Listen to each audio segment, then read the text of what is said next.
কখনো সময়কে অভিশাপ দিও না, কারণ স্বয়ং আল্লাহই হলেন আদ-দাহার, তিনি নিজেই সময়। আল্লাহ নিজেকে সময়ের ঊর্ধ্বে হিসেবে বর্ণনা করেছেন, অতএব সময়কে অভিশাপ দিবেন না। এটা আসলে একটা ঐশ্বরিক গুণ।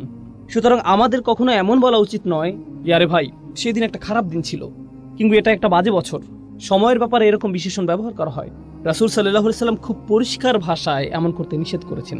অতএব একভাবে এটা বোঝা যায়, এবং সেটা হলো আল আসর হু আদ-দাহার, আল্লাহ আসরের কসম করেছেন। আর এর প্রায় একই অর্থ হচ্ছে আদ-দাহার, যা কোরআনে এসেছে। অতএব এটা তাৎপর্যপূর্ণ, এটা গুরুত্ববহ, এমন কিছু যা আলোচনার দাবি রাখে। অন্যভাবে বললে আল্লাহ মানবজাতির প্রতি সময়ের গুরুত্বের ব্যাপারে দৃষ্টি আকর্ষণ করেছেন, এটা একটা অর্থ। দ্বিতীয় অর্থ হলো আমরা শপথের উদ্দেশ্য বিধিও নিয়ে আলোচনা করছি। আরবি পরিভাষা এটা হলো মুকসাম বিহি মুকসাম আলাইহি। আমি এর দ্বারা যা বুঝেছি তা হলো, খুব সংক্ষেপে বোঝানোর চেষ্টা করি। কেউ বললো আমি আল্লাহর নামে শপথ করছি যে আমি এই কাজটি করিনি। এটা একটা বড় বাক্য, আমি আল্লাহর নামে শপথ করছি যে আমি এই কাজটি করিনি। এখানে শপথের বিধেয় হলো আল্লাহ শব্দটি, তাহলে উদ্দেশ্য কি? আমি কাজটি করিনি। তাহলে এখানে একটা উদ্দেশ্য, অপরটি বিধেয়। এই সূরাতেও শপথের একটা বিধেয় রয়েছে, সেটা কি? ওয়াল আসর। তাহলে উদ্দেশ্য কি? ইন্নাল ইনসানা লাফি খুসর। আল্লাহ বলেন তিনি সময়ের নামে শপথ করছেন, কালের নামে শপথ করছেন। তারপর তিনি ঘোষণা দিয়েছেন যে সকল মানুষ চরম ক্ষতির মধ্যে ডুবে আছে। সুতরাং এখানে বিধেয় হলো সময়, আর উদ্দেশ্য হচ্ছে মানুষের চরম ক্ষতির মধ্যে থাকা। কোরআনে বা প্রাচীন আরবি অলঙ্কার শাস্ত্রে যখন এভাবে বলা হয়, বিধেয়কে আসলে উদ্দেশ্যের প্রমাণস্বরূপ হিসেবে ধরা হয়। একে এভাবেই দেখা হয়, বিধেয় হলো উদ্দেশ্যের প্রমাণ, এটা হলো উদ্দেশ্যের দলিল। অন্যভাবে বললে, আপনি যদি বলেন মানুষ ক্ষতির মধ্যে রয়েছে, কেউ হয়তো বলল আপনার প্রমাণ কি? এই সূরার আলোকে মানুষের ক্ষতির মধ্যে থাকার প্রমাণ কি? মানুষের দেউলিয়া হয়ে যাবার প্রথম প্রমাণ কি? সময় নিজেই এর প্রমাণ। মানুষ সব সময় কোন জিনিসটি হারাচ্ছে? সময়, রাইট? এটা এমন একটা সম্পদ যা আমরা কখনোই ধরে রাখতে পারি না। আমরা কখনোই এই ঘন্টা, এই সময়, এই সেকেন্ড এগুলো ধরে রাখতে পারি না। এটা চলে যাচ্ছে, আর এটা এভাবে চলে যেতেই থাকবে। এটা এমন কিছু নয় যে আপনি সঞ্চয় করে রাখবেন, পরে প্রয়োজন মতো ব্যবহার করবেন। আর বলে রাখি, আমরা কিন্তু অনেক সময় ইতিমধ্যেই হারিয়ে ফেলেছি। আপনি আপনার জীবনের পেছনের দিকে তাকালে দেখতে পাবেন আপনার জীবনে অনেক সুযোগ ছিল যা আপনি কাজে লাগাননি। আপনি আপনার সময়কে সুন্দরভাবে কাজে লাগাতে পারতেন, কিন্তু আপনি লাগাননি। আপনার এই সুযোগ ছিল, সেই সুযোগ ছিল, কিন্তু আপনি পুরোপুরিভাবে আপনার সময়কে কাজে লাগাননি। সুতরাং সময়ের আফসোস আপনি ইতিমধ্যেই করেছেন, কিন্তু আপনার এই আফসোস থেকে শিক্ষা নিয়ে ভবিষ্যতে একে ভালোভাবে কাজে লাগানোর ব্যাপারে মনোযোগী হতে হবে। কিন্তু এখানে আল্লাহ দুটো জিনিসকে একসাথে জুড়ে দিয়েছেন। মানব জাতির ক্ষতির ব্যাপারটি যার সাথে জুড়ে আছে সেটা হলো সময়, যা অপরটির প্রমাণস্বরূপ।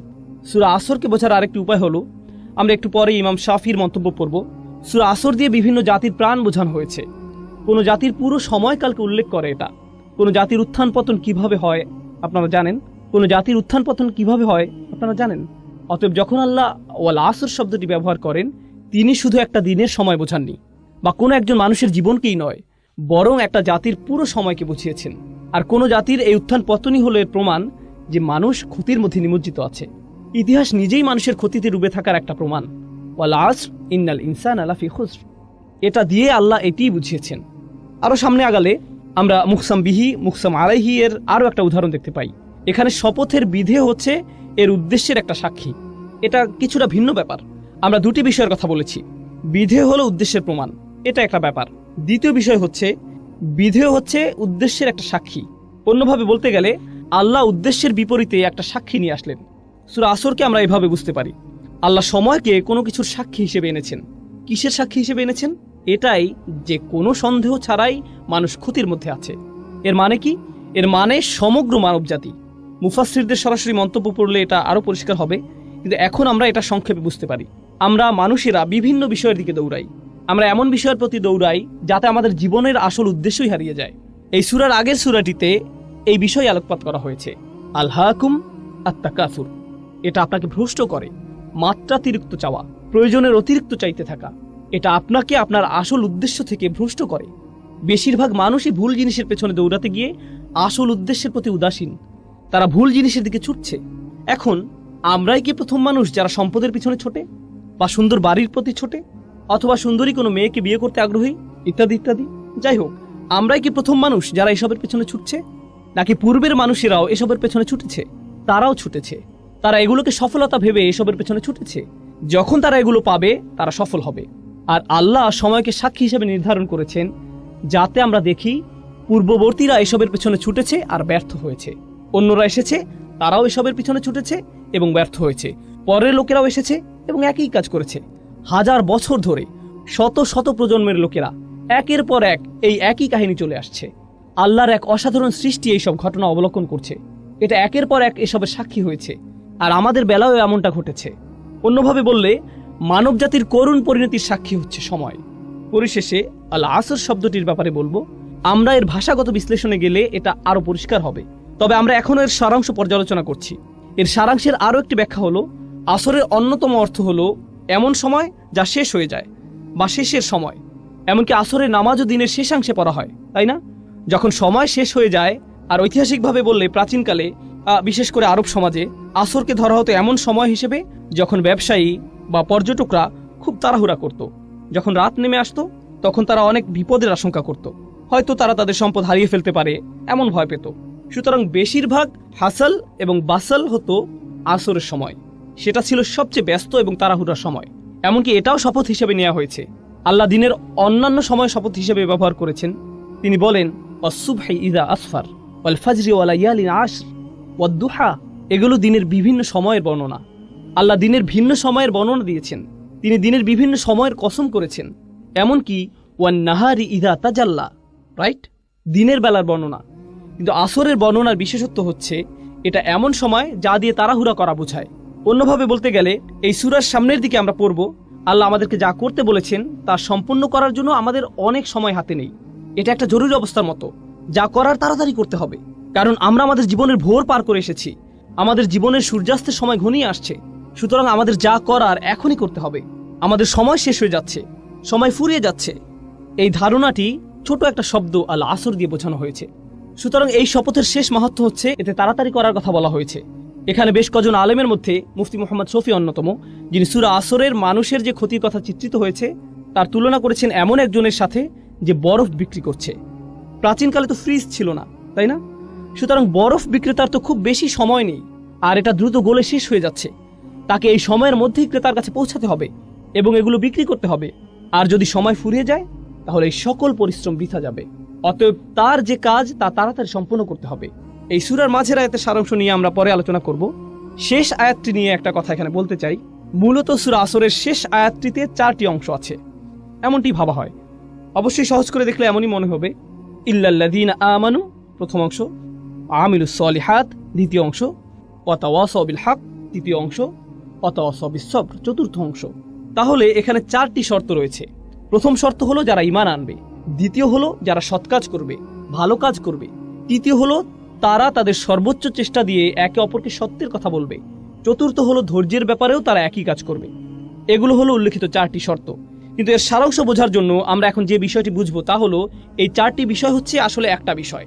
এদেরকে দেখতে 4টি আলাদা বিষয় মনে হলেও এগুলো আসলে একটা বিষয়। এগুলো হলো লাজিম ও মালজুম। এগুলো আবশ্যিকভাবে একটা অপরটির সাথে যুক্ত। এগুলোকে আসলে আলাদা করা যায় না। আর আসলে বাকি সবকিছুই প্রথমটির ফলাফল, সেটা হচ্ছে ঈমান। প্রথম যে বিষয়টি বলা হয়েছে তা হলো ঈমান, আর এরপর আরও 3টি বিষয় বলা হয়েছে। আমরা এখানে শিখব যে যার সত্যিকার অর্থে ঈমান আছে তার সাথে বাকি 3টি বিষয় আবশ্যিকভাবে ঘটবে, অবশ্যই ঘটবে। আর যদি সেগুলো না হয় তাহলে ভাবুন কি পরিপূর্ণ হয়নি? ঈমান। অতএব কেউ যদি তার ঈমান আছে কিনা পরীক্ষা করতে চায়, সে সূরা আসরে বর্ণিত ঈমানের ন্যূনতম পরিমাণ যাচাই করে দেখতে পারে। ঈমানের ফলাফল কি? কেউ ঈমান আনলে এর পরে কি ঘটে? আমিলুস সলিহাত, তাওয়াসাউ বিল হক, তাওয়াসাউ বিস সবর। যদি এই বিষয়গুলো না ঘটে তাহলে নিশ্চয়ই ঈমানের কোথাও ঘাটতি আছে। আর বলে রাখি, এই সবগুলোই একটি অপরটির সাথে গভীরভাবে জড়িত। ধরা যাক আপনি যদি দ্বিতীয় পয়েন্টটি নেন, আমিলুস সলিহাত, তারা সৎ কাজ করে। এরপরে কি আছে? তারা সত্যকে উপভোগ করে। তারা ভালো কাজ শুধু নিজেদের মধ্যে রাখে না, প্রচলিত অর্থে এই ভালো কাজ অন্যদের মধ্যেও ছড়িয়ে দেয়, সত্যকে অন্যদের মধ্যে ছড়িয়ে দেয়। অন্যভাবে বললে, আপনি যদি সত্যিই ভালো কাজ করেন, এটা শুধু আপনার নিজের কাছে রাখা আপনার জন্য অসম্ভব হবে। এটা সম্ভব নয়। অবশ্যম্ভাবীভাবেই আপনি এটা অন্যদের কাছে ছড়িয়ে দেবেন। এটাই ভালো কাজের নমুনা।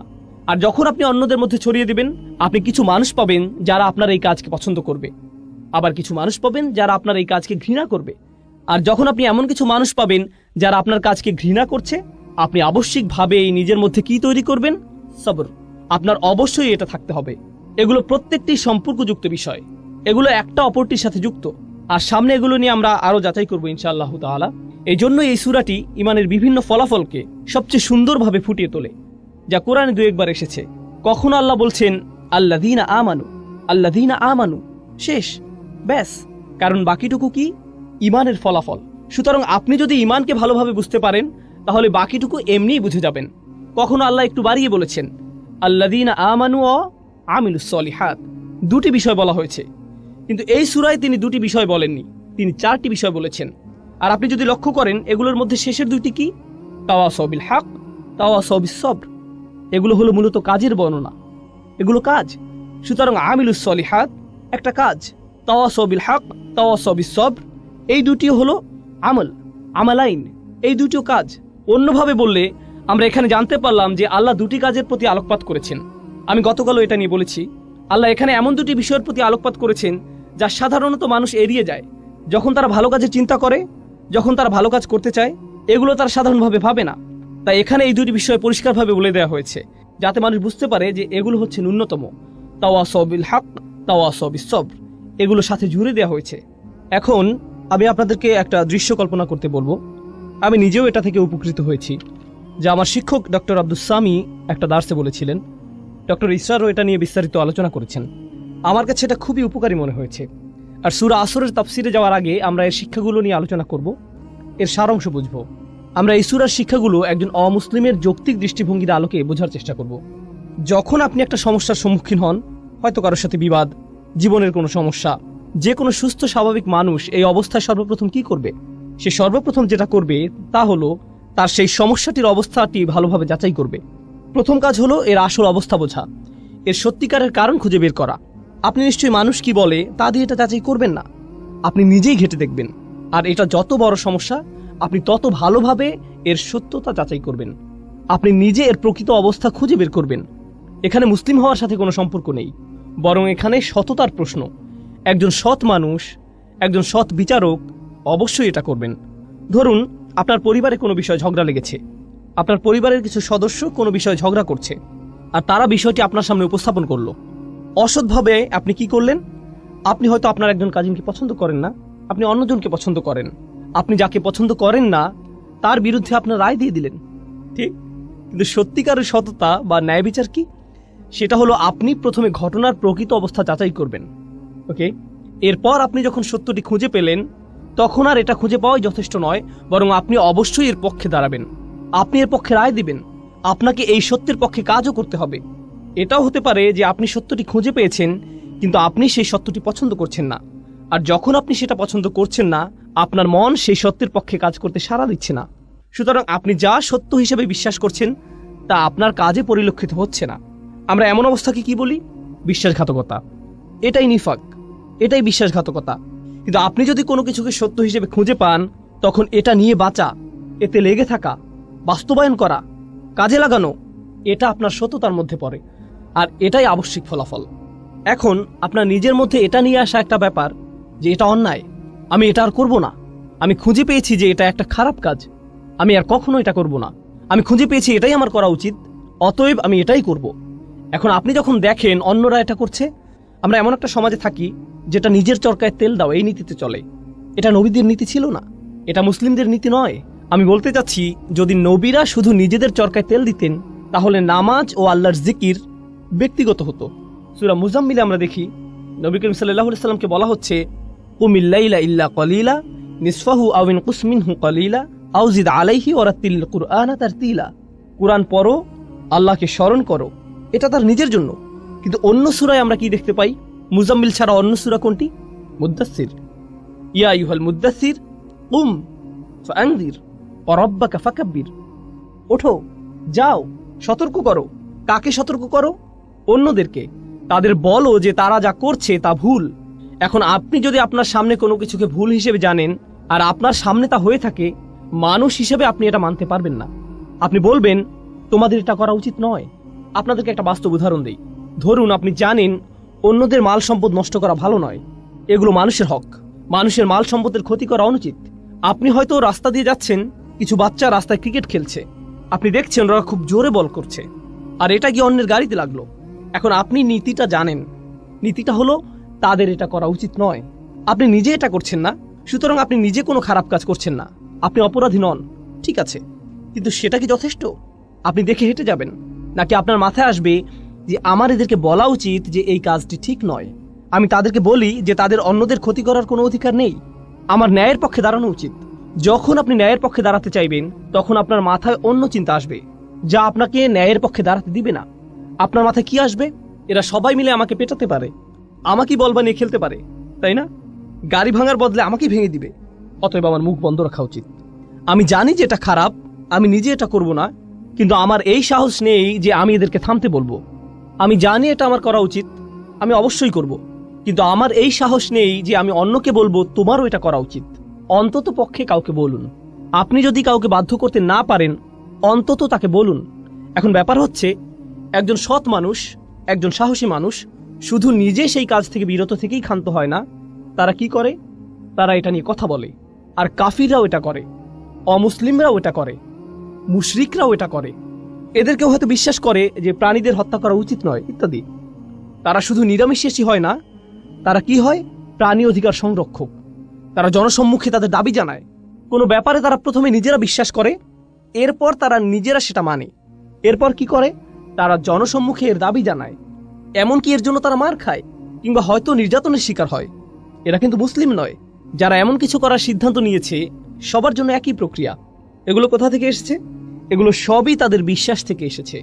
তাদের বিশ্বাস খুবই শক্তিশালী হয়ে থাকে, এতটাই যে তাদের আচরণ এতে বদলে যায়। শুধু আচরণই বদলে ক্ষান্ত হয় না, এমনকি তারা এটা নিয়ে কথাও বলে। আর যখন তারা এটা নিয়ে কথা বলে, নানান সমস্যায় পড়ে, তারা ধৈর্য ধরে, মনে প্রাণে ধৈর্য ধরে, তারা লেগে থাকে। যাই হোক না কেন, আমরা এটা আদায় করবই। সুতরাং এই পুরো প্রক্রিয়াটা শুরু হয় বিশ্বাস থেকে। এখানে বলে রাখি, শুধু ইসলামেই এমন হয় না, বরং যে কোনো আদর্শের ক্ষেত্রে এটা প্রযোজ্য। কমিউনিস্টরা এমন করেছিল, টিএনএম স্কয়ারের ছাত্ররা এমন করেছিল, ইরানিরা এমন করেছিল। যখন তারা শাহদের বিপক্ষে জিতেছিল, তারা প্রথমে বিশ্বাস করেছে, তারা নিজেদের পরিবর্তন করেছে, তারপর তারা এর পক্ষে দাঁড়িয়েছে, এটা নিয়ে কথা বলেছে। যখন কোনো সমস্যায় পড়েছে, তারা ধৈর্য ধরেছে। এমনকি অমুসলিমদের ইতিহাসেও তাকালে গান্ধীর বিপ্লব সম্পর্কে দেখতে পারেন, একই ধারণা, একই যৌক্তিক মূলনীতি। বলে রাখি, মুসলিমদের কথা বাদ দিলাম, অমুসলিমদের মধ্যেও যখন কেউ এমন প্রচেষ্টা করে, যারাই এই নীতি অবলম্বন করেছে, এর অনুসরণ করেছে, তারাই ইতিহাসের নায়ক হিসেবে আবির্ভূত হয়েছে। যে এই নীতি মেনে নিয়েছে, ইতিহাসের নায়ক হিসেবে গণ্য হয়েছে। মার্টিন লুথার কিং বা যেই হোক, তাদেরকে ইতিহাসের সেরা মানুষ হিসেবে দেখা হয়, কারণ তারা তাদের বিশ্বাসে লেগেছিল আর তারা ন্যায়ের পক্ষে দাঁড়িয়েছিল। যে কোনো মূল্যেই হোক না কেন, তাদের জন্ম মৃত্যুদিন পালিত হয়, তাদেরকে নিয়ে বই লেখা হয়েছে, ভাস্কর্য করা হয়েছে। এই সবই করা হয়েছে কারণ তারা যে দেশ বা সংস্কৃতি থেকে আসুক না কেন, এটা হলো সততার প্রতি মানুষের সম্মান। কিন্তু ভাবুন, আপনি কোনো কিছুর জন্য লড়াই করছেন যা মূলত পরিপূর্ণ নয়। ইতিহাসের মহান মানুষেরা এর জন্য লড়াই করেছেন, তাদের চেষ্টা সংগ্রাম অনুসরণীয়। তারা এই লড়াইয়ে তাদের জীবন দিয়েছেন, যা হয়তো সত্যের পক্ষে, কিন্তু এটা কেবল সত্যের একটা ক্ষুদ্র অংশ, এটা পরিপূর্ণ নয়। কিন্তু আল্লাহ আমাদেরকে সত্যের পুরোটাই দিয়েছেন। তাহলে তারা যদি সত্যের ক্ষুদ্র একটা অংশের জন্য এতটা ত্যাগ করতে পারেন, আপনি কি এই সকল মানবাধিকার কর্মীর সাথে একজন মুসলিমের তুলনা করতে পারেন? একজন মুসলিমের কতটা ত্যাগের জন্য প্রস্তুত থাকা উচিত? আর তারা যদি নিজেকে পরিবর্তনে এতটা সচেষ্ট হয়, তাহলে একজন মুসলিমের নিজেকে পরিবর্তনে কতটা সচেষ্ট হওয়া উচিত? তারা যদি কোনো দাবি আদায়ে এতটা সোচ্চার হয়, তাহলে একজন মুসলিমের কতটা সোচ্চার হওয়া উচিত? তারা যদি কোনো একটা অন্যায়ের বিরুদ্ধে এতটা প্রতিবাদ জানাতে পারে, একই সাথে তাদের বিশ্বাসে একাগ্র থেকে সত্যের পক্ষে দাঁড়াতে পারে, কথা বলতে পারে, তা যে কোনো মূল্যেই হোক না কেন, আল্লাহর জন্য একজন মুসলিমের তার চেয়ে কতটা বেশি সোচ্চার হওয়া উচিত? কাফিরদের মধ্যেও ইমানের গুণ থাকতে পারে, তারা সবরের ক্ষেত্রে এতটাই দৃঢ় হয়ে দাঁড়াতে পারে, এমনকি একজন মুসলিমের চেয়েও। এজন্য সূরা আল ইমরানের শেষে আল্লাহ বলছেন, ইয়া আইয়ুহাল্লাযীনা আমানু ওয়াসবিরু ওয়াসাবিরু ওয়ারাবিতু ওয়াত্তাকুল্লাহ। তোমরা যারা বিশ্বাস স্থাপন করেছো, যারা নিজেদেরকে ধৈর্যশীল বলে দাবি করো, তোমরা ধৈর্যে প্রতিযোগিতা করো। অর্থাৎ আপনার শত্রুদের মধ্যেও সবর আছে, তাদের বিশ্বাস আছে, তারা সেই অনুযায়ী কাজ করে। আর এটা যত কঠিনই হোক না কেন, আমাদের ধৈর্য ধরতে হবে, আমাদের সামনে এগিয়ে যেতে হবে। আপনাকে তাদের সাথে সবরের প্রতিযোগিতায় নামতে হবে এবং প্রতিনিয়ত এটা চালিয়ে যেতে হবে। ওয়ারাবিতু ওয়াত্তাকুল্লাহ। আর আপনার এমন কিছু আছে যা তাদের নেই। আপনার তাকওয়া আপনাকে শক্তি দেবে, তাদের তাকওয়া নেই, এটা তাদের শক্তি যোগাবে না। আপনি সবরের এই প্রতিযোগিতায় তাদেরকে হারাতে পারবেন। সুবহানাল্লাহ। তাহলে তাফসিরে যাওয়ার আগে এটাই ছিল এই সূরার সারাংশ। এখন ইনশাআল্লাহ তাআলা শুরু করতে পারি। আমরা প্রথমে ওয়াল আসর আয়াতটি নিয়ে শুরু করব। আমরা ইতিমধ্যে শপথ ও তার মাহাত্ম্য নিয়ে আলোচনা করেছি। তাহলে আমরা কিছু সাহাবী এবং সালাফদের মন্তব্য পড়তে চাই। আমরা ইবনে আব্বাস রাদিয়াল্লাহু তাআলা আনহুর মন্তব্য দিয়ে শুরু করব। তিনি বলেন, এটা যুগের প্রতি ইঙ্গিত করে, অর্থাৎ বিভিন্ন জাতির সময়কালকে এবং বিভিন্ন যুগ ও শতাব্দীর প্রতি, যা মানবজাতি পার করে এসেছে। অন্যভাবে বললে, যখন আমরা বলি মানুষ ক্ষতির মধ্যে থাকার প্রমাণ হিসেবে আল্লাহ মানবজাতির সমগ্র ইতিহাসকে দাঁড় করিয়েছেন, এমনকি আজ পর্যন্ত, এটাই ইবনে আব্বাস রাদিয়াল্লাহু তাআলা আনহু এক কথায় বলেছেন।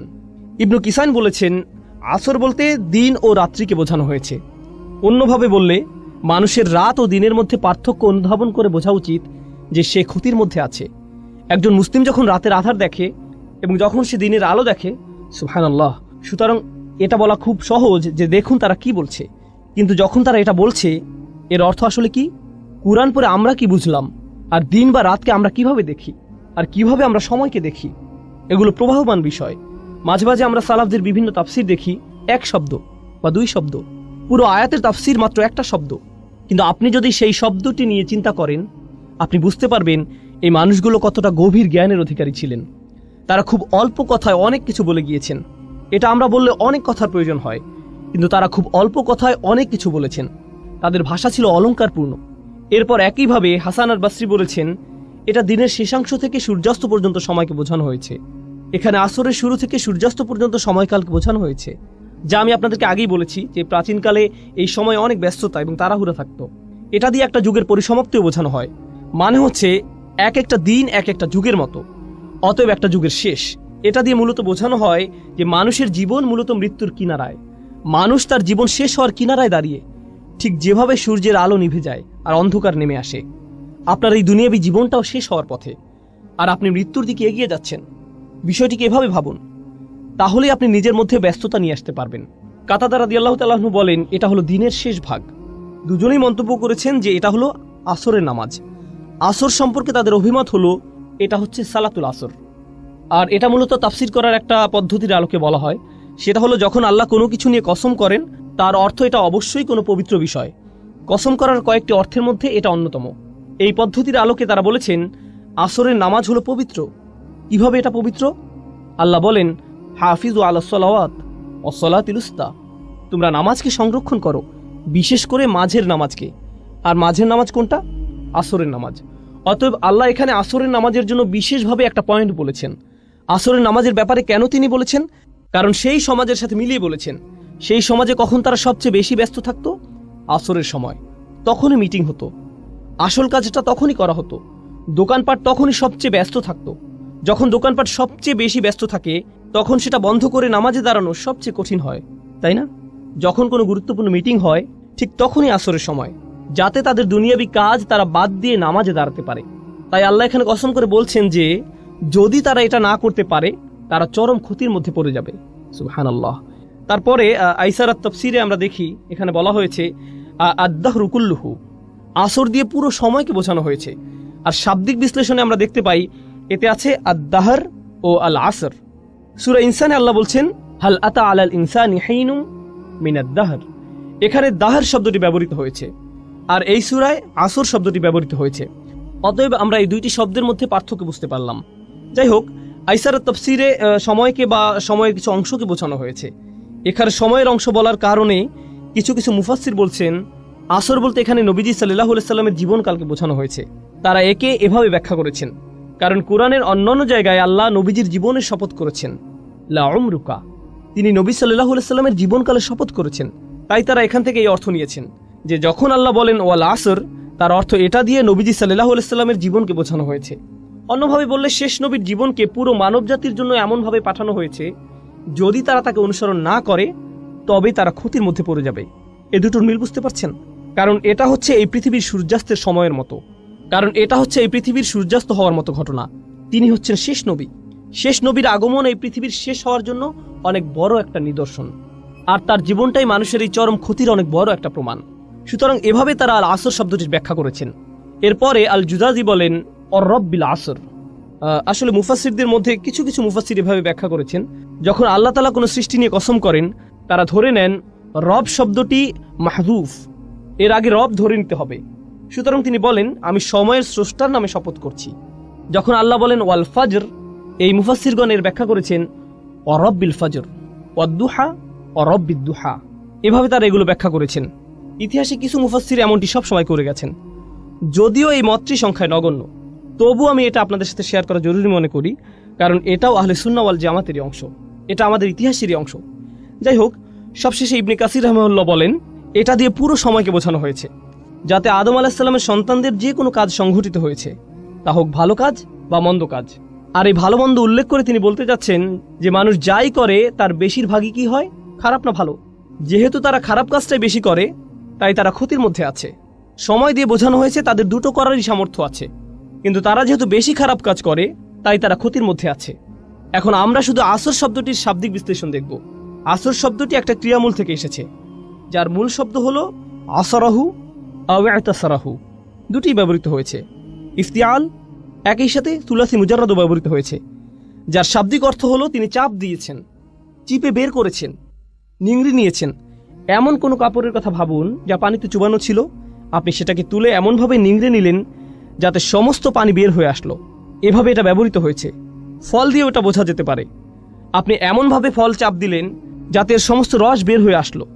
আরবিতে রস বলা হয় আসিরকে, আর এর ক্রিয়ামূল হলো ইতাসারাহু। উদাহরণস্বরূপ ইতাসারাত তুফাহ, এর মানে হচ্ছে সে আপেলের রস বের করে ফেলল, কোনো কিছু নিংড়ে বের করা, এটা হচ্ছে প্রথম অর্থ। আসরা সাওবান, সে কাপড় থেকে পানি বের করে ফেলল। এরপর কোরআনে আমরা পাই অফিহি ইয়াসিরুন, এটা হলো মুদারে, এভাবেও কোরআনে এসেছে অফিহি ইয়াসিরুন, তারা এ থেকে জুস বের করে নিল। যেভাবে তারা আগের কালে আঙুর বা জলপাই জাতীয় ফল থেকে মদ বানাতো, এখানে সে চিপে বের করা বলতে এরকম বোঝানো হয়েছে, যেভাবে রস বের হয়ে আসে। একজন কবি বলেন, আমাদের নেতাদের মধ্যে কেউ যদি আপনার মতো এভাবে চিপে বের করে দিত, মানে হচ্ছে এক গোত্রের একজন অন্য গোত্রের নেতার কাছে গিয়ে কিছু টাকা পয়সার আশা করত। সে টাকা পয়সা পাওয়ার আশায় তাকে গিয়ে বলতো, আপনার এত টাকা আছে, আপনি যা খরচ করেন তা তো কেবলমাত্র কিছু বিন্দু কণা, এই ধনভাণ্ডারের পুরোটাই আপনার আছে। আমার আশা আমাদের নেতারাও আপনার মতো এভাবে টাকা খরচ করত, যদি আমরা তার কিছু বিন্দু কণা উপভোগ করতে পারতাম। আসলে সে তাকে প্রশংসা করত যাতে সে কিছু টাকা পেতে পারে। এটাই কাব্যের বৈশিষ্ট্য। এই কবিতাগুলো পড়ার সুবিধা হচ্ছে, এ থেকে আপনি তৎকালীন আরবের ভাষার ব্যবহার সম্পর্কে ধারণা পাবেন। এতে আমরা বুঝতে পারবো আল্লাহ তৎকালীন আরবের মানুষের সাথে কি ভাষায় কথা বলেছেন, কারণ এটাই তাদের ভাষা, এই ভাষাতেই তারা কথা বলে। এরপরে আমরা দেখি আসরাত শব্দের ব্যবহার। প্রাচীন আরবের একটা চমৎকার শব্দ, এটা এমন নারীকে বোঝাতে ব্যবহৃত হয়েছে যে তার পূর্ণ যৌবনে পা দিয়েছে, কেউ তার যৌবনের শেষ অবস্থায় পড়েছে, তখনই আসরাত স্ত্রীবাচক শব্দ ব্যবহৃত হয়েছে। অথবা এমন মেয়ের ক্ষেত্রে যে প্রাপ্তবয়স্ক হয়েছে, তখনও আসরাত শব্দের ব্যবহার হয়েছে। এখানে আমরা পাই মেঘেরা এমন অবস্থায় পৌঁছেছে যাতে বাতাস এসে তাদের নিংড়ে দিয়ে যায়। এটা একটা ছবির মতো ভাষা। মেঘগুলো কাপড়ের সাথে তুলনা করা হয়েছে, যা এমনভাবে চিপড়ানো হয় যাতে বৃষ্টি ঝরে পড়ে। কুরআনেও আমরা এই শব্দের ব্যবহার দেখতে পাই, ও আনজালনা মিনাল মুসিরাতি, একই শব্দ, ও আনজালনা মিনাল মুসিরাতি মা আন সাজ্জাজা, একই মূল শব্দ ব্যবহৃত হয়েছে। আমরা মেঘমালা সৃষ্টি করেছি যা নিংড়ে বের করা হয়, অর্থাৎ বাতাসে এরা একে অপরের সাথে ধাক্কা খায়, এভাবে এগুলো চাপ খায় এবং বৃষ্টি পড়ে। এই আয়াতে এরকম চিত্র আমরা দেখতে পাই। আমি আপনাদের আগেও বলেছি, আমি এখন বলছি এটা কোথা থেকে এসেছে। শরহে শাফিতে শিহাব লিখেছেন, আসর হচ্ছে এমন একটা সময়কাল যখন কেউ মারা যায়, অথবা এমন সময়কাল যা ইতিহাসে দেখা যায় যখন কোনো জাতি বিলুপ্ত হয়, যখন কোনো জাতি ধ্বংস হয়। এটা আমি আপনাদেরকে শুরুতে বলেছিলাম। এমন সময় যখন তাড়াহুড়া করা হয়, কিংবা এমন সময় যাতে মানব জাতির করুণ পরিণতি ঘটে। আসরের সাথে এই দুটি অর্থই সম্পৃক্ত। পরিশেষে আমরা আরও কিছু দেখি, যেমন মা ফাআলতুহু আসরান, এটা বলতে বোঝানো হয় আমার কাজটি যখন করা উচিত ছিল আমি তখন করিনি। সুতরাং আসর হচ্ছে এমন সময় যাতে আপনার কোনো কিছু করা উচিত। সূরা আসরে এটা যেভাবে প্রয়োগ করা হয়েছে সেটা আমরা এভাবে বুঝতে পারি, ওয়াল আসর ইন্নাল ইনসানা লাফি খুসর, মানুষ নিঃসন্দেহে ক্ষতির মধ্যে আছে। আর এর পরিবর্তনের সময়টি হচ্ছে এখন, এই মুহূর্তে এটা পরিবর্তন করা উচিত। আসর শব্দের এটা একটা মাহাত্ম্য। একইভাবে এমন সময় এসেছে যখন তার আসার কথা নয়, যখন তার আসার কথা নয়, এমন সময় যখন তার আসার কথা নয়, এগুলো হচ্ছে শুধুমাত্র আসর শব্দের অর্থ। আমাদেরকে সময়ের প্রতি গুরুত্ব দেওয়ার কথা বলা হয়েছে, যা প্রতি মুহূর্তে আমাদের কাছ থেকে হারিয়ে যাচ্ছে। মুফাসসিরদের বিভিন্ন মন্তব্যের সূক্ষ্ম ব্যবহার বা ব্যাকরণগত পর্যালোচনা আমাদের কাছে কিছুটা কঠিন লাগতে পারে, কিন্তু আসুন আমরা ভেবে দেখি এটা কিভাবে আমাদের কাজে লাগতে পারে। আমাদের দিনে 24 ঘন্টা সময় আছে, এর মধ্যে কয় ঘন্টা আমরা ঘুমিয়ে কাটাই, কয় ঘন্টা আমরা কাজ করি, কয় ঘন্টা আমরা দুনিয়ায় সঞ্চয়ের কাজে ব্যবহার করি, হয়তো দুনিয়ার বিল পরিশোধ করার কাজে, কিন্তু কয় ঘন্টা আমরা আখিরাতের বিল পরিশোধ করার কাজে ব্যবহার করি, কয় ঘন্টা আমরা আল্লাহর হিসাব নিকাশের সামনে দাঁড়ানোর জন্য নিজেদের প্রস্তুত করি। এখানে বাৎসরিক একটা হিসেব আপনাকে দিতে হবে, কিন্তু আসল হিসাব সামনে আসছে, যেখানে আমাদের প্রত্যেকটি কাজের হিসাব আমাদের দিতে হবে। আমি এটা সবসময় বলে থাকি, এই সূরা আসর শব্দটির ব্যবহারের তাৎপর্য হলো এখানে একটা দিনের অংশ বোঝানো হয়েছে। আল্লাহ আমাদেরকে আমাদের পুরো জীবনকে তুলে ধরেছেন, যদিও এটা কেবলমাত্র একটা দিন, মাত্র একদিন। আপনি যদি একদিনের জন্য আপনার জীবনকে পরিবর্তন করতে পারেন, তাহলে আপনি আপনার জীবনকেই পরিবর্তন করলেন। কারণ অনেকেই জানেন, অনেকে এখানে ফুল টাইম চাকরি করেন, অনেকে ফুল টাইম ছাত্র, অনেকে সবসময় বাসায় থাকেন। এই দিনগুলো প্রায় একই রকম হয়ে থাকে, একই কাজ, একই রুটিন, একই কাজ বারবার করতে হয়। তাহলে আপনি যদি আপনার দিনের একটা অংশকে পরিবর্তন করতে পারেন, আপনি আসলে আপনার জীবনের একটা অংশকে পরিবর্তন করলেন। আপনি আপনার জীবনের অংশই পরিবর্তন করলেন, আর এই পরিবর্তন করার সময়টা চলে যাচ্ছে। আমি আপনাদের একটা পরামর্শ দেব, এটা তাফসির নয়, বরং আমার নিজের পরামর্শ। তা হলো, রমজানে আমরা আমাদের পরিবর্তন করি, আমরা ঈদের সময় বিভিন্ন পরিবর্তন আনি, আমরা বিশেষ কোনো অনুষ্ঠানে আমরা আমাদের নিত্যকার রুটিনের পরিবর্তন আনি, হয়তো পরিবারের কোনো সদস্যদের মৃত্যুতে, হয়তো সন্তান জন্মের উপলক্ষে ইত্যাদি কারণে আমরা এই পরিবর্তনগুলো আনি। এরপরে আমরা আবার আমাদের রুটিনে ফিরে যাই, কারণ আমাদের কোনো তাড়াহুড়া কাজ করে না। আপনি দেখবেন, আপনি কখনো বলবেন না, আমি আগে ঠিক 9টায় কাজে যেতাম, আমি এভাবে কিছুদিন গিয়েছি, কিন্তু এখন আমি কিছুটা অলস হয়ে পড়েছি, এখন আমি 10টায় বা 11টায় যাই। আপনি এমন বলবেন না, কারণ আপনি জানেন যে আপনি তাহলে বরখাস্ত হবেন। আপনি জানেন যে আপনাকে সেখানে সময় মতো থাকতেই হবে। আসলে আপনি নিজেকে এমনভাবে তৈরি করেছেন যেখানে আপনাকে সময় মতো থাকতেই হবে। আপনার প্রতিদিন সেখানে সময় মতো উপস্থিত হওয়া ছাড়া কোনো উপায় নেই, এছাড়া আপনার কোনো পথ নেই। এভাবে ভাবার কারণে আপনার ধারাবাহিকতা ধরে রাখা সহজ হয়েছে। এখন আর এটা তেমন কোনো কঠিন বিষয় নয়, আপনাকে এটা করতেই হবে। এই নিয়ে দুইবার ভাবার প্রয়োজনও নেই। কেউ আপনাকে হয়তো বলল, ভাই তুমি এটা কিভাবে পারো? আমাকে এটা করতেই হবে। কিভাবে পারি জানি না, আমাকে শুধু এটা এভাবেই করতে হয়। আমরা যদি সত্যিকার অর্থে বিশ্বাস করি, যেভাবে আমরা বিশ্বাস করি যে আমরা যদি সময় মতো উপস্থিত হতে না পারি তাহলে আমরা চাকরি হারাবো, আমরা যদি সত্যি সত্যি বিশ্বাস করি আমরা একটা ক্ষতির দিকে এগিয়ে যাচ্ছি, আর এখানে এমন কিছু আচরণ আছে যা আমাদের মধ্যে আনতে হবে, যেমন নামাজে নিয়মিত হওয়া, উদাহরণস্বরূপ খারাপ কাজ থেকে বিরত থাকা। যদি আমরা সত্যি বিশ্বাস করি যে আমাদের আচরণের পরিবর্তন না হয় তাহলে আমরা ক্ষতির মধ্যে পড়ে যাব, যেভাবে আমরা চাকরি হারাই। আপনি দেখবেন, কোনো ইমিগ্রেশন অ্যাপয়েন্টমেন্টের জন্য মানুষ দেরি করে না, সেখানে মানুষ 2 ঘন্টা আগে গিয়ে বসে থাকে। তারা হয়তো আগের রাত থেকে প্রস্তুতি নিয়ে বসে থাকে, কারণ হয়তো সেখানে ভোরে 6টায় যেতে হবে, তাই হয়তো সে রাতে ঘুমাবেও না, সে আগে আগে যাবে, কারণ সে নিজেকে জানে সে যদি দেরি করে তাহলে সে ক্ষতির মধ্যে পড়ে যাবে। আমরা যদি সত্যিকার অর্থে বিশ্বাস করি যে এমন আচরণ আমাদেরকে ক্ষতির মধ্যে নিয়ে যাবে, তাহলে একটা দিন পরিবর্তন করা আসলে পুরো জীবনকে পরিবর্তন করাই খুব সহজ হয়ে যায়। কিন্তু কখন এটা সহজ হয়? যখন সেখানে বিশ্বাস থাকে। এই জন্যই যখন আল্লাহ খুসর নিয়ে বলছেন, সর্বপ্রথম কোন ব্যতিক্রম নিয়ে তিনি বলছেন? কারা? যারা বিশ্বাস করে। এটা কিন্তু সাধারণভাবে বলা নয়, আচ্ছা যারা বিশ্বাস করলো তারা বেঁচে গেল, না। আমরা এখানে এমন সাধারণ বিশ্বাসের কথা বলছি না, এটা হচ্ছে সত্যিকার গভীর আস্থা। আমি যা করছি তা সরাসরি আমার সফলতার সাথে যুক্ত, সরাসরি আমার ব্যর্থতার সাথে যুক্ত। তার চেয়ে ভালো আমি আমাকে পরিবর্তন করি, তার চেয়ে ভালো আমি তাই করি যা আমার করা উচিত। এটা শুধুমাত্র আসর শব্দে এমন বোধ আসা উচিত। এটা যেভাবে চিপে বের করে দেয়, নিঃশেষ করে দেয়, আর আমার এত সময় নেই। এখানে যারা ছাত্র আছেন, আপনারা হয়তো কোনো অ্যাসাইনমেন্ট আছে আর আপনি সেটা ভুলে গিয়েছেন, আর সময় চলে যাচ্ছে। একজন ছাত্রের মধ্যে তখন যে ধরনের তাড়াহুড়া দেখা যায়, ফাইনাল পরীক্ষার আগে যে ধরনের ব্যস্ততা দেখা যায়, ট্যাক্সের সময় একজন অ্যাকাউন্টেন্টের মধ্যে যে ধরনের ব্যস্ততা দেখা যায়, যে ব্যস্ততা আপনি দেখবেন, উদাহরণস্বরূপ আপনি যদি কাজে দেরি করেন, আপনি বাসায় যে ধরনের আচরণ করবেন, আপনার আচরণ পুরো পাল্টে যাবে। আপনি কোনোভাবেই দেরি করতে চাইবেন না, আপনি সবার সাথে এমন আচরণ করবেন যেন কাউকে আপনি পাত্তা দেন না। আপনি সকালের খাবার কিছুরই তোয়াক্কা করছেন না, আপনি চলে যান, কারণ আপনার ব্যস্ততা আছে। আপনি জানেন যে আপনি যদি না যান তাহলে আপনি সমস্যায় পড়বেন।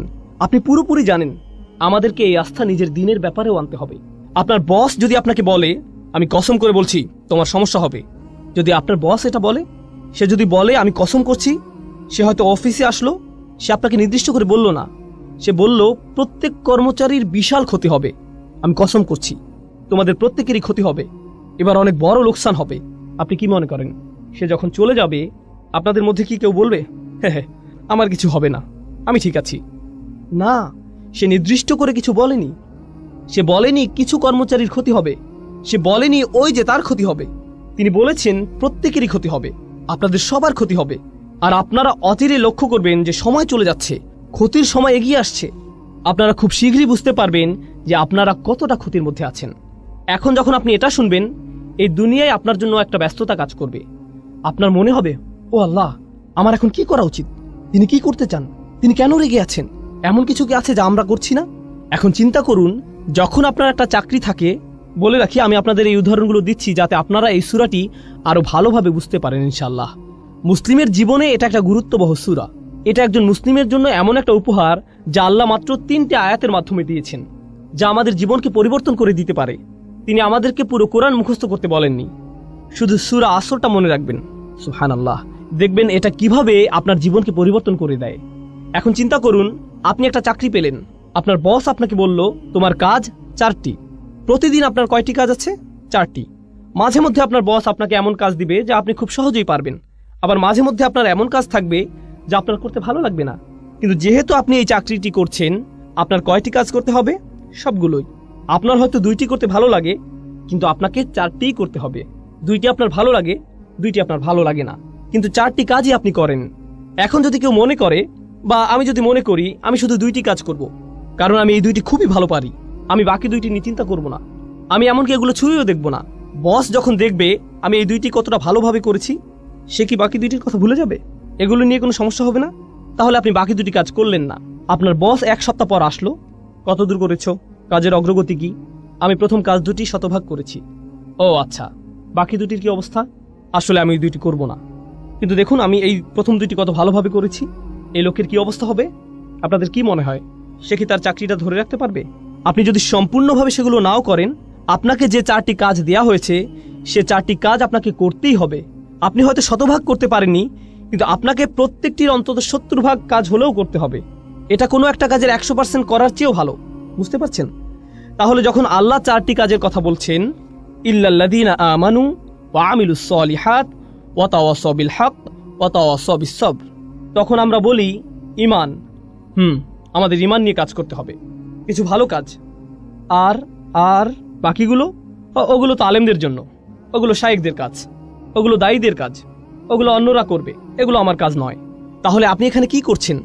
আল্লাহ বলেন এই 4টি কাজ যারা করবে না তাদের প্রত্যেকেই বিশাল ক্ষতির মধ্যে আছে, কিন্তু আপনি শুধু 2টা করছেন, বা 1টা বা 3টা। ব্যাপারটা এমনই, আপনি এর মধ্যে থেকে বাছাই করছেন যে আপনাকে ক্ষতির মধ্যে নিয়ে যাবে, এর কোনো ফলাফল পাবেন না।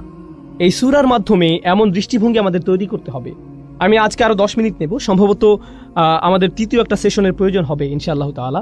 আমি ভেবেছিলাম হয়তো আমাদের 3টা সেশন লাগতে পারে, ওয়ালিল্লাহিল হামদ। আচ্ছা, এখন একটু ইন্নাল ইনসানা লাফি খুসর এটা নিয়ে কথা বলা যাক। প্রথমত, ইন্না শব্দটি আরবি ভাষায় ইন্না দিয়ে কেবলমাত্র নির্দিষ্টতা বোঝায় না, বরং এমন লোকদের প্রতি ইঙ্গিত করে যারা আপনার কথায় সন্দিহান। ইন্না শব্দটির মাধ্যমে এখানে ইন্নাল ইনসানা লাফি খুসর এই আয়াতের মাধ্যমে আমরা বুঝতে পারি যে বেশিরভাগ মানুষ যখন এটা শুনে কি করে? তারা অবিশ্বাস করে। তারা ভাবতে পারে না যে এতটা খারাপ হতে পারে। এটা আসলে এত খারাপ হতে পারে না। আপনি খুবই হতাশাজনক কথা বলছেন, এটা এত খারাপ নয় ভাই। তাই আল্লাহ আপনাকে সুনিশ্চিত করে বলছেন অবশ্যই এটা এমনই। ইন্না ভাষাগতভাবে এটা ইজালাতিশ শাক, এটা সন্দেহ দূর করার জন্য ব্যবহৃত হয়েছে। তার মানে এই সন্দেহ আগে থেকেই ছিল। আপনি হয়তো ভাবছেন এটা কাফিরদেরকে বলা হচ্ছে। কিছু কিছু মুফাসসির বলছেন আল ইনসান আই আল কাফির, কিন্তু কিছু কিছু মুফাসসির আবার এর বিপক্ষে শক্ত প্রমাণ উপস্থাপন করেছেন। কিভাবে? কারণ এর শেষের ইল্লা দিয়ে ব্যতিক্রম বুঝিয়েছে। কারণ আল্লাহ এখানে পুরো মানব জাতির ব্যতিক্রম উল্লেখ করেছেন। যদি তিনি এখানে কাফিরদেরকে বুঝাতেন তাহলে ব্যতিক্রম উল্লেখ করার প্রয়োজন হতো না। কাফির তো কাফিরই, কিন্তু যেহেতু এখানে ইল্লা দিয়ে ব্যতিক্রম বোঝানো হয়েছে, সেহেতু এখানে প্রত্যেকটি মানুষকে আলাদাভাবে বোঝানো হয়েছে। এখন আমরা ইনসান শব্দটি সংক্ষেপে বুঝতে চাই। ইনসান শব্দটি আমরা আগেও পড়েছি, কারণ এই শব্দটি আগেও বহু সূরায় এসেছে। ইনসান শব্দটির কয়েকটি মূল আছে, এর মধ্যে একটা হলো নিসিয়ান, মানে হলো ভুলে যাওয়া। অর্থাৎ মানুষকে মনে করানো প্রয়োজন যে সে খুব ভয়াবহ ক্ষতির মধ্যে আছে, কিন্তু পরক্ষণেই কি ঘটে? সে ভুলে যায়। আপনি খুতবা শুনেন, আপনাকে স্মরণ করানো হয়, আপনার চিন্তা আসে আর আপনি ভাবেন ভাই আমার কাজের ব্যাপারে সচেতন হওয়া প্রয়োজন। আর যখন আপনি মসজিদের পার্কিংয়ে হয়তো কোনো গাড়ি দেখলেন, আপনি সব ভুলে গেলেন। ইনসান, আল্লাহ মানুষকে এই পৃথিবীতে পাঠানোর আগে এই মানুষের ব্যাপারে এটা বলে দিয়েছেন, আলাস্তু বিরব্বিকুম ক্বালু বালা শাহিদনা, সূরা আরাফে তিনি বলেন, আমি কি তোমাদের প্রভু নই?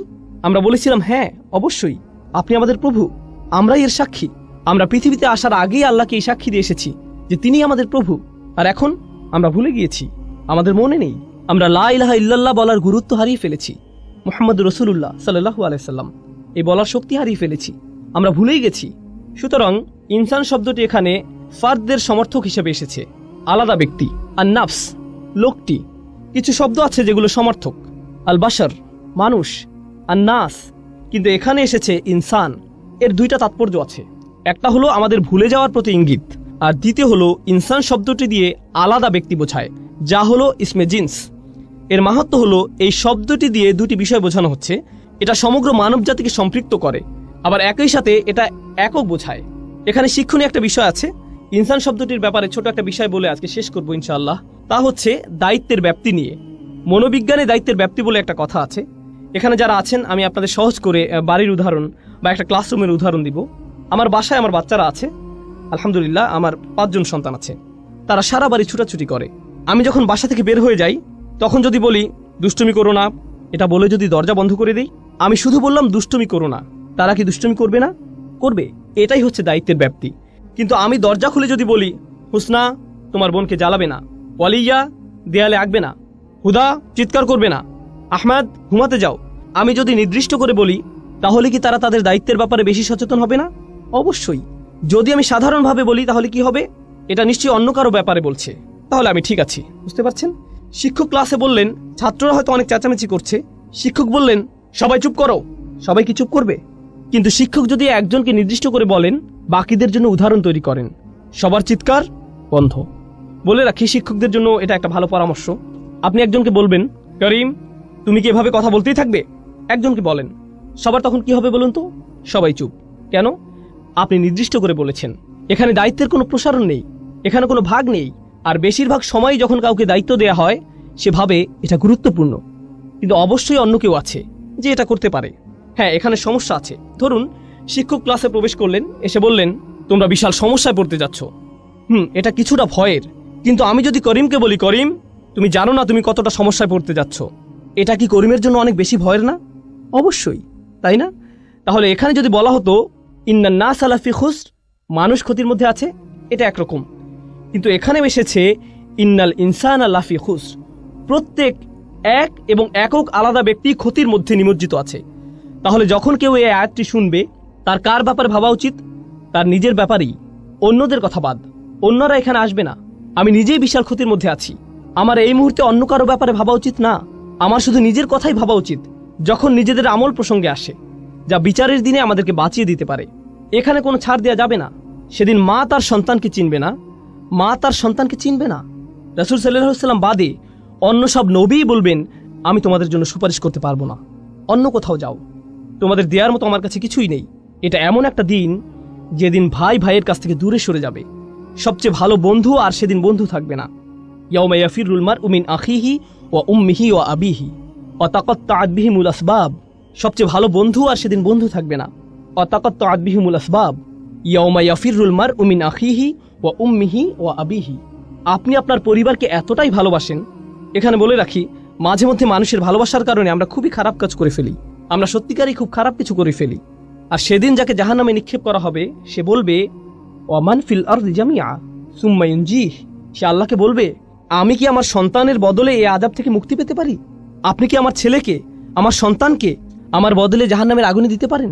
সেভাবেই বলবে। বা আমার স্ত্রীকে, বা আমার ভাইকে, বা আমার মাকে, ওয়া উম্মিহি ওয়া আবিহি ওয়া সাহিবাতিহি, পরিবারের সবাইকে। ওয়ামান ফিল আরদি জামিআ, সে সকল মানুষের দিকে তাকাবে এবং বলবে, ও আল্লাহ, আপনি আমাকে জাহান্নামে দিচ্ছেন, আপনি আমার বদলে এদেরকে জাহান্নামে দিন, এদের সবাইকে, কিন্তু আমাকে বাঁচিয়ে দিন। সুম্মা ইউনজিহ, সে যেন মুক্তি পায়। সুবহানাল্লাহ। এই হলো সেদিনের সম্পর্কের ধরন। এখন চিন্তা করুন, সেদিন আপনি সবাইকে ভুলে যাবেন। তাহলে আমরা এখানে বুঝতে পারছি, আগে আমাদের এই দুনিয়ায় সবাইকে ভোলা উচিত। আপনি তাদের ব্যাপারে পরে ভাববেন, আপনি আগে কার ব্যাপারে ভাববেন? নিজের ব্যাপারেই।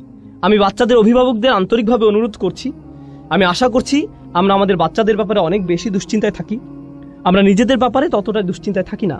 ও, আমার ছেলেকে ইসলামিক স্কুলে ভর্তি করতে হবে, তাদেরকে একটা ভালো পরিবেশ দিতেই হবে। আপনি নিজে কি ভালো পরিবেশে আছেন? আপনি নিজে কেন অশ্লীল কিছু দেখেন? আপনি কেন অন্যকে গালি দেন? আপনি কেন ব্যবসায় প্রতারণা করেন? আপনি নিজেই কেন সময় মতো নামাজে দাঁড়াতে পারেন না? আমরা যাদেরকে ভালোবাসি তাদের ব্যাপারে এতটাই আন্তরিক যে আমরা আমাদের নিজেদের কথাই ভুলে যাই। সুবহানাল্লাহ। আপনি কি তাকে এটা বলতে পারেন? সেটা বলতে পারেন? তারা ইমামদের কাছে আসেন, আলেমদের কাছে আসেন, আপনি কি আমার সন্তানকে উপদেশ দিবেন? কেন, আপনার নিজের কি কোনো উপদেশ প্রয়োজন নেই? ও রিয়েলি? কারণ আমার মনে হয় আপনি যদি আপনার সন্তানকে বড় করেন, সবার প্রথমে আপনার উপদেশের প্রয়োজন। সবার প্রথমে আপনার উপদেশের প্রয়োজন। এতদিন আপনি কি করেছেন? আপনি কোথায় ছিলেন? কোথায় ছিলেন আপনি যখন আপনার নিজেরই বাচ্চাদের জন্য এগুলো করা প্রয়োজন ছিল? সুবহানাল্লাহ। ইন্নাল ইনসানা লাফি খুসর। এই আয়াতের মধ্য দিয়ে আমাদের নিজেদের উপরই সেই দায়িত্ববোধ ফিরিয়ে দেওয়া হয়েছে। আমাদেরকে তাড়াতাড়ি করতে হবে। আসল ব্যাপারটা হচ্ছে আমরা কেউই সেই ক্ষতি থেকে নিরাপদ নই। আমরা এখনো ক্ষতি নিয়ে আলোচনা করছি না, এটা পরবর্তীতে আলোচনা করব। আমরা এখনো শুধুমাত্র ইন্নাল ইনসান এখানে আছি। আমার মনে হয় আজকের মতো এতটুকুই যথেষ্ট ইনশাআল্লাহ। আগামী মঙ্গলবার ইনশাআল্লাহ আমরা বাকিটুকু পড়ে সূরা আসরের দার্স শেষ করব। ইন্নাল ইনসানা লাফি খুসর। সন্দেহাতীতভাবেই, আলাদাভাবে প্রত্যেক ব্যক্তি যে বারবার ভুলে যায়, সবাই মারাত্মক ক্ষতির মধ্যে ডুবে আছে। তারা যখন এটা বুঝতে পারে, তাদের এটাও বোঝা উচিত যে আল্লাহ শপথ করেছেন যে সময় চলে যাচ্ছে, তাদের নিজেদের পরিবর্তন করার সময় শেষ হয়ে যাচ্ছে। আল্লাহ তাআলা আমাদেরকে সূরা আসরের শিক্ষাগুলো অনুধাবন করার তৌফিক দিন। আল্লাহ তাআলা আমাদের অন্তরে এর শিক্ষাগুলো গেঁথে নেওয়ার তৌফিক দিন, যেন আমরা এগুলো সব সময় স্মরণে রাখতে পারি। আল্লাহ যেন আমাদের সাহাবাদের মতো হওয়ার তৌফিক দেন, যারা যখনই একে অপরের সাথে দেখা করতেন সূরা আসর না পড়ে তারা একে অপরের সাথে বিদায় নিতেন না। ওয়াল আসর ইন্নাল ইনসানা লাফি খুসর ইল্লাল্লাযীনা আমানু ওয়া আমিলুস সলিহাত ওয়া তাওয়াসাউ বিল হক ওয়া তাওয়াসাউ বিস সবর। আল্লাহুম্মা জাআলনা মিনাল্লাযীনা আমানু ওয়া আমিলুস সলিহাত ওয়া তাওয়াসাউ বিল হক ওয়া তাওয়াসাউ বিস সবর। আমিন ইয়া রাব্বাল আলামিন। ইনশাআল্লাহ সবার সাথে আগামী মঙ্গলবার আবার দেখা হবে। আসসালামু আলাইকুম ওয়া রাহমাতুল্লাহি ওয়া বারাকাতুহু।